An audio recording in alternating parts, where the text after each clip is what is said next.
We're Kim and Al. We have been planning our escape from a fast-paced corporate life since we met 10 years ago. Freedom 45. This year, we finally pulled the ripcord. We quit our jobs, sold our home in the city, bought a property in the sticks, and are building an off-grid home ourselves. We're excited to share our experience as we create our new life on the North River.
Hey folks, Kim asked me to do a blurb on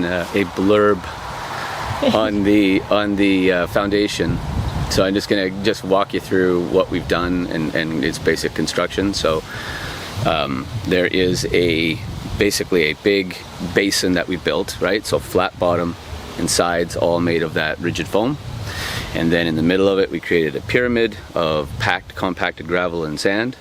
There's a footing around the perimeter, and then it comes up at a taper until there's 6 inches between the top of that pyramid and the tops of the rigid foam. So what we want to do is basically fill that up like a bowl until it gets to the tippy top, and then we're going to smooth it all out and put our sill plates in with the J-bolts, and that will be the basis for the foundation that we put the walls up and get going on the actual construction.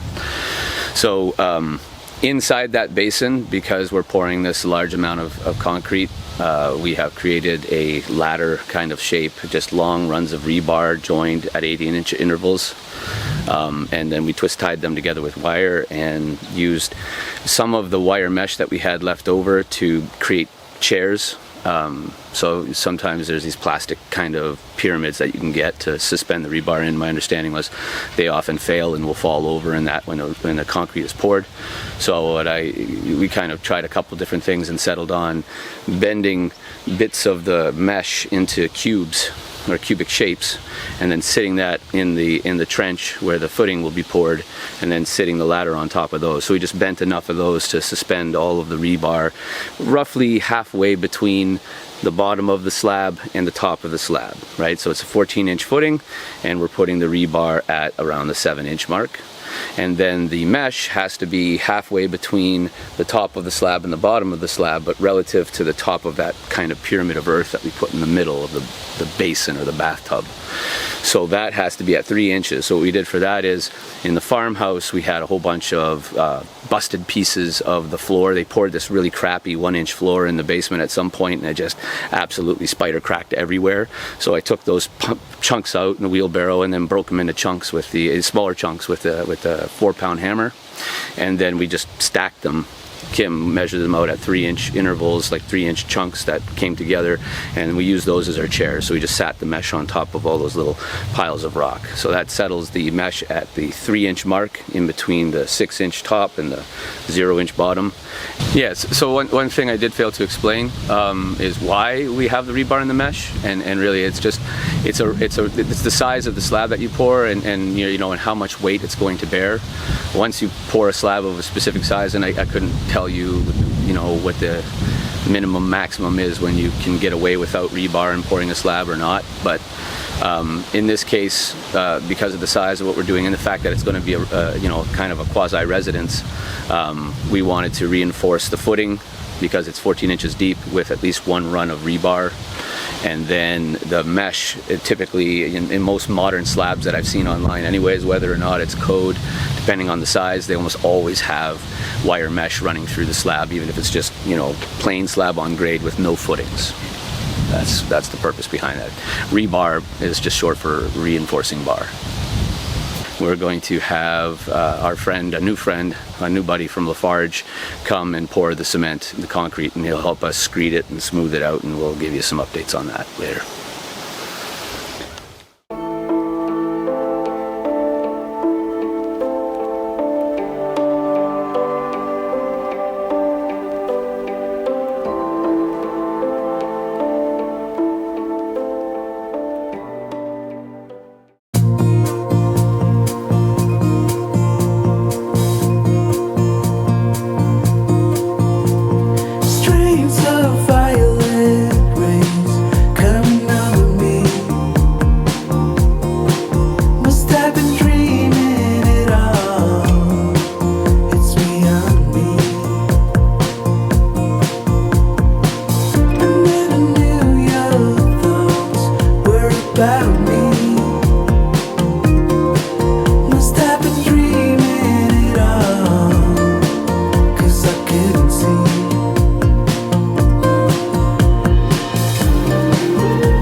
My present now is my